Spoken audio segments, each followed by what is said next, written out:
বাংলাদেশের সবচেয়ে বড় বেসরকারি ব্যাংক ইসলামী ব্যাংকের প্রতিষ্ঠাতা কারা? এই প্রশ্নের উত্তরে বেশিরভাগ মানুষ বলবেন জামায়াত কিংবা ইসলামী দলগুলোর কথা। এমন কিছু নাম শোনা যাবে বাংলাদেশের ইতিহাসে যাদের বিতর্কিত ভূমিকা আছে।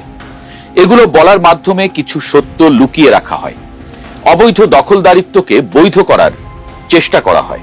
আপনাকে যদি বলি ইসলামী ব্যাংকের অন্যতম উদ্যোক্তা ছিলেন মোহাম্মদ হোসেন নামের নর্থব্রুক হল রোডের একজন স্পেয়ার পার্টস ব্যবসায়ী, আপনি হয়তো বিশ্বাস করতে চাইবেন না, কিন্তু এটাই সত্যি।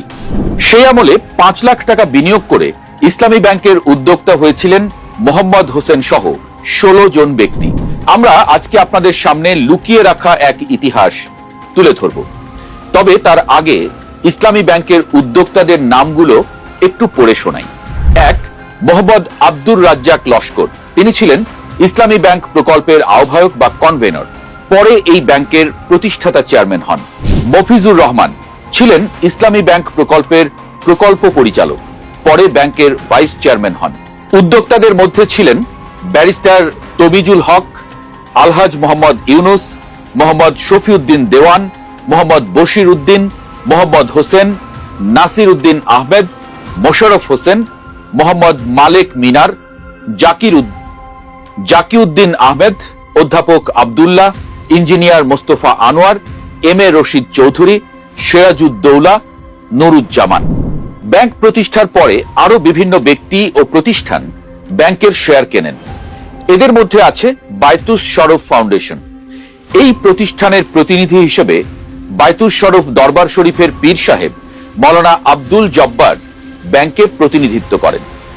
আরো আছে বাংলাদেশ ইসলামী সেন্টার। এই প্রতিষ্ঠানের প্রতিনিধি হিসেবে ব্যাংকে প্রতিনিধিত্ব করেন মীর কাশেম আলী। মূলত এই নামটি নিয়েই অনেকের বিরোধ এবং বিতর্ক। এ নিয়ে অনেক মিথ্যা প্রচারণাও আছে, আমরা এ নিয়ে একটু পরে কথা বলবো। বাংলাদেশি বিনিয়োগকারীরা উদ্যোক্তা হলেও বিদেশি বিনিয়োগকারীরাই এই আন্তর্জাতিক ব্যাংকটি প্রতিষ্ঠায় মূল ভূমিকা পালন করেন। ব্যাংকে তাদের শেয়ার ছিল প্রায় 70%। এদের সাথে ছিলেন এম আজিজুল হক, যিনি ব্যাংকের প্রথম ম্যানেজিং ডিরেক্টর। তিনি ছিলেন সোনালী ব্যাংকের ম্যানেজিং ডিরেক্টর এবং স্টাফ কলেজের প্রিন্সিপাল। ইসলামী ব্যাংকের লাইসেন্সের জন্য তিনিই আবেদন করেন। তবে তার আগে আপনাদের অন্য একটি গল্প শোনাতে চাই।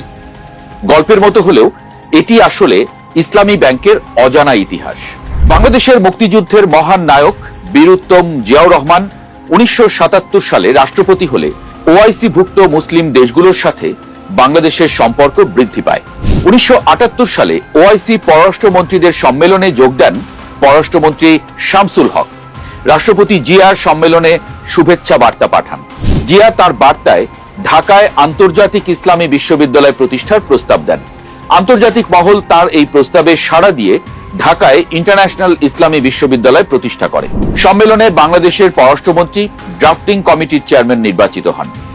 এই সম্মেলনেই ইসলামী ব্যাংকিং নিয়ে আলোচনা হয়। বাংলাদেশ সহ বেশ কয়েকটি দেশ আন্তর্জাতিক ইসলামী ব্যাংক প্রতিষ্ঠার আহ্বান জানায়। সম্মেলনে সদস্য দেশগুলোর ব্যাংকিং ব্যবস্থাকে ধীরে ধীরে ইসলামী পদ্ধতিতে পুনর্বিন্যাস করার সুপারিশ করা হয়।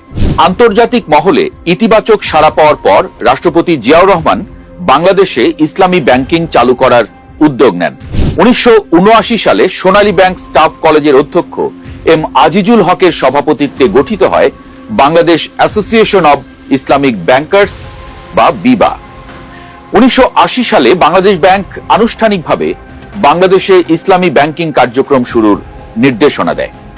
এই নির্দেশনার ভিত্তিতে 1981 সালে অর্থ মন্ত্রণালয় বাংলাদেশ ব্যাংককে চিঠি লিখে রাষ্ট্রায়ত্ত ব্যাংকের সকল শাখায় পরীক্ষামূলকভাবে আলাদা ইসলামী ব্যাংকিং কাউন্টার চালুর নির্দেশনা দেয়।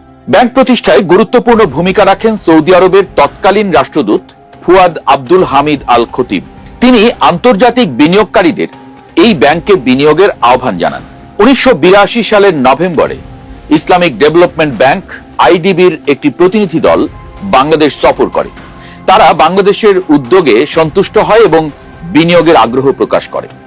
সোনালী ব্যাংকের ব্যবস্থাপনা পরিচালক ও সোনালী ব্যাংক স্টাফ কলেজের অধ্যক্ষ M Azizul Haque international Islamic bank of Dhaka নামে একটি পূর্ণাঙ্গ ইসলামী ব্যাংকের অনুমতি চান। পরে এই নাম পরিবর্তন করে রাখা হয় ইসলামী ব্যাংক বাংলাদেশ।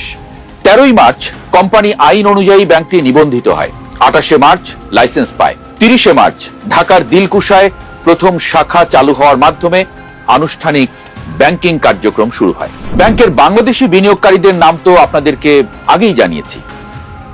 প্রতিষ্ঠার সময়ে এটি ছিল মধ্যপ্রাচ্যের বিনিয়োগকারীদের যৌথ উদ্যোগ। প্রাথমিক মূলধনের 70% এসেছে সৌদি ও কুয়েতি বিনিয়োগকারীদের কাছ থেকে। প্রধান বিদেশি স্পন্সরদের মধ্যে ছিলেন ইসলামী উন্নয়ন ব্যাংক আইডিবি, দুবাই ইসলামী bank, Kuwait finance house, Al Rajhi group, Jordan ইসলামী bank, Qatar Islamic investment corporation, Bahrain Islamic bank, Luxembourg Islamic banking system ইত্যাদি। প্রাথমিক অনুমোদিত মূলধন ছিল 50 কোটি টাকা এবং পরিশোধিত মূলধন ছিল 6.75 কোটি টাকা। 1985 সালে ব্যাংকটির আইপিও চালু হয় এবং ঢাকা স্টক এক্সচেঞ্জে তালিকাভুক্ত হয়। প্রতিষ্ঠার সময় বিদেশি বিনিয়োগকারীদের দখলে ছিল প্রায় 70% শেয়ার। স্থানীয় শেয়ারধারী ছিলেন বাকি অংশ। 1985 সালে বিদেশি স্পন্সররা 56,000 শেয়ারের মালিক ছিলেন। স্থানীয় এবং জনসাধারণের শেয়ার ছিল 23,500।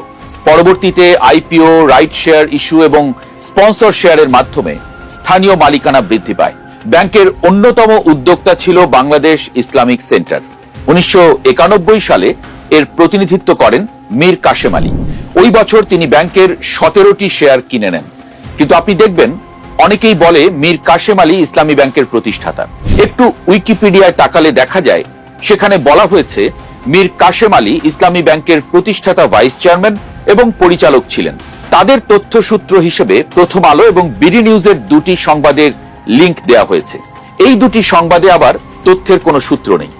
ইন্টারনেট জুড়ে হাজার হাজার পেজে মীর কাশেম আলীকে ইসলামী ব্যাংকের প্রতিষ্ঠাতা ভাইস চেয়ারম্যান এবং উদ্যোক্তা বলা হয়েছে।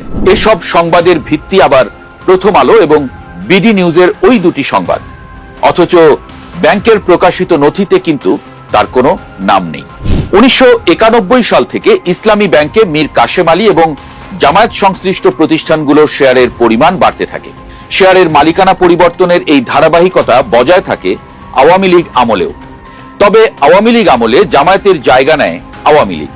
সরকারের সরাসরি হস্তক্ষেপে ব্যাংকের বোর্ড পর্যন্ত পরিবর্তিত হয়ে যায়। এস আলম গ্রুপের এক্সেল ডাইং, আরমাডা স্পিনিং ইত্যাদি 7টি কোম্পানির মাধ্যমে ব্যাংকের 20% শেয়ার কিনে বোর্ডের নিয়ন্ত্রণ প্রতিষ্ঠা করে তারা। পরবর্তীতে 24টি কোম্পানির মাধ্যমে ব্যাংকের 80% শেয়ার নিয়ন্ত্রণের অভিযোগও আছে। সরকারের অযাচিত হস্তক্ষেপের পর বিদেশি বিনিয়োগকারীদের অনেকে ধীরে ধীরে শেয়ার বিক্রি করে চলে যান। আইডিবি তার শেয়ার 7.5% থেকে 2.1% নামিয়ে আনে। Kuwait finance house, Al Rajhi group, Dubai ইসলামী ব্যাংক সহ অন্যরাও শেয়ার কমায়।